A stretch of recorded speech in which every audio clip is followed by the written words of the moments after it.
होली हो या जब कोई फेस्टिवल आता है तो बच्चा के अंदर जो ये कन्फ्यूजन होता है कि घर होली में जाएँ, फेस्टिवल में जाएँ या ना जाएँ। होता है कि अगर आपको लगता है कि पटना रह करके या बाहर में रह रहे हैं, यहाँ रह करके क्या है आप टाइम को प्रोडक्टिव यूज़ कर सकते हैं, तो आप रह जाइए, कोई दिक्कत वाली बात नहीं है। लेकिन लगता है पटना रह जाएँगे, पढ़ाई भी नहीं होगा, गिल्ट होते रहेगा, तब क्या है आपको समान तौर पे क्या है घर जाना चाहिए। और ऐसे भी एक ध्यान रखिएगा दोस्त कि पढ़ाई को बर्डन बोझ बना के कभी पढ़ाई मत कीजिए।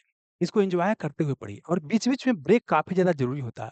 और फेस्टिवल में क्या है घर परिवार से मिलिएगा, थोड़ा-सा क्या है आपको अच्छा फ़ील होगा। उसके बाद जब आइएगा तो रिचार्ज हो जाइएगा। जैसे हम लोग जब तैयारी करते थे, तो क्या करते थे कि फेस्टिवल होता था, तो फेस्टिवल में घर जाते थे, लोग से मिलते थे, है ना? उसके बाद लगता था कि एक ही दिन रह गए हैं, तो रिचार्ज हो गए और उसके बाद आकर के फिर बढ़िया से यहाँ पे परफ़ॉर्म करते थे। तो ये आपको देखना है, ठीक है ना? और अब देखिए यहाँ पर ये होता है कि घर जाने के बाद लोग ताना मारता है, ये करता है। देखिए दोस्त 10 लोग हैं, 10 तरह की बातें होगी, है ना? तो उस पर ध्यान देने की आवश्यकता नहीं है। आप खुद देखिए कि आप अपने आप के साथ धोखा कर रहे हैं कि नहीं? अगर धोखा नहीं कर रहे तो कोई दिक्कत वाली बातें नहीं है, अपने आप को इम्प्रूव करते रहिए। और एग्ज़ाम क्वालीफाई करने में आपको समय कई बार लग जाता है, कई बार तैयारी होने के बाद भी क्या होता है, आपको एग्ज़ाम नहीं निकल पाता है, ठीक है ना?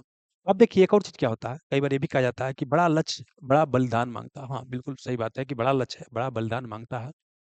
एग्ज़ाम तो आपको बार-बार नहीं आएगा, लेकिन होली त्योहार वगैरह या फेस्टिवल तो हमेशा आते रहेगा। देखिए हमारी इस पर ये राय है कि हमने क्या है, कि ऐसे-ऐसे बच्चे को भी देखा है, जो फेस्टिवल को अटेंड करके भी एग्ज़ाम क्वालीफाई किए हैं। और कुछ ऐसे भी बच्चे हैं जो सब छोड़-छाड़ के भी एग्ज़ाम क्वालीफाई किए हैं। हर तरह के बच्चा एग्ज़ाम क्वालीफाई करते हैं। ठीक है ना? तो इसमें ये नहीं है कि भाई ऐसा करना ही ज़रूरी है। कोई एक पाथ नहीं है कि उसी के रास्ते से सफलता मिलता है। हाँ, लेकिन ये है कि जब भी हम पढ़ाई करते हैं तो डेडिकेशन जो होता है दिखाना होता है। बिना डेडिकेशन के, बिना अनुशासन के कुछ भी नहीं होता है। ठीक ना? तो जब वहाँ से आइएगा तो जी-जान से लग जाइएगा। नहीं तो क्या होगा कि हाँ, हइयो हैं, पता लगे सोच रहे हैं कि घर ही वाला बात सोच रहे हैं कि फलानमा होली खेल रहा होगा, चिलरमा होली खेल रहा होगा। तब वो करने से कोई फ़ायदा आपको नहीं है। ठीक ना? एक और चीज़ हम जानते हैं बिलिंग क्या? देखिए बड़ा लक्ष्य बलिदान माँगता है, लेकिन ऐसा नहीं है कि एग्ज़ाम के समय 2 दिन बलिदान माँगता है, ये आपको लंबा समय बलिदान माँगता है। देखिए छोटा-मोटा त्योहार ओहो में घर बचा सोमवारी है, मंगारी है, ओहो में घर भाग जा रहे हैं, दिक्कत वाली बात है। लेकिन जो मेन-मेन होता है जैसे मान लो होली है, दीपावली है ना? दशहरा पूजा है, ईद है, ये सब क्या है कि आपको मेन-मेन फेस्टिवल होता है, यहाँ पर जाइए कोई दिक्कत वाली बात नहीं होना चाहिए, ठीक है ना? और फिर भी बताएँगे कि जब वहाँ से आइए, तो फिर डेडिकेशन के साथ लगिए आप लगिए। होता क्या है हम देखते हैं क्या है, या हम लोग भी कई बार होता था कि जानते हैं क्या होता है कि जब यहाँ पर पटना में है ना, तो लगता था ना कि यहाँ रह के तैयारी कर लेंगे। लेकिन जब सब घर चले जाता था, तो पढ़ाई का मन ही नहीं करता था। लगता था कि फलाना ऐसे कर रहा होगा, वैसे कर रहा होगा।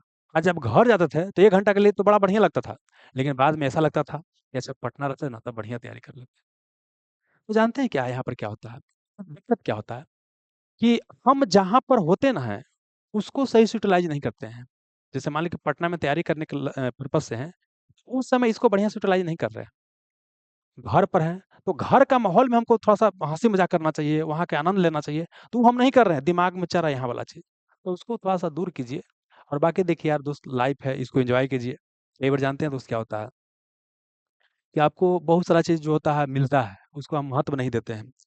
और जब वो आपके जीवन से चला जाता है ना, तो उसका महत्व समझ में आता है। और ये चीज़ जानते हैं, आपको अभी समझ में नहीं आएगा, जब कुछ ऐसा होगा, जब आपके जीवन का बहुत इम्पोर्टेंट चीज़ जो है, जब चला जाएगा, तब ये सब चीज़ समझ में आता है, ठीक है ना? तो हम तो बोलेंगे दोस्त यार कि मेन-मेन फेस्टिवल होता है, जाओ यार, घर को एन्जॉय करो, मम्मी-पापा से मिलो, है ना? और मम्मी-पापा का थोड़ा-सा जाओ उनको बताओ कि हम क्या कर रहे हैं, उनको भी थोड़ा-सा अच्छा लगेगा, है ना? देखिए मम्मी-पापा जानते हैं दोस्त क्या होता है? कि उनको बहुत कुछ ज़्यादा नहीं चाहिए होता। आपकी खुशी में वो क्या है, आपको खुश होते हैं। तो थोड़ा-सा उनको अपनी सिचुएशन बताओ कि यहाँ तक पहुँच रहे हैं और वो आपको समझेंगे। बाकी कौन क्या कर रहा है उस पर ज़्यादा ध्यान देने की आवश्यकता नहीं है।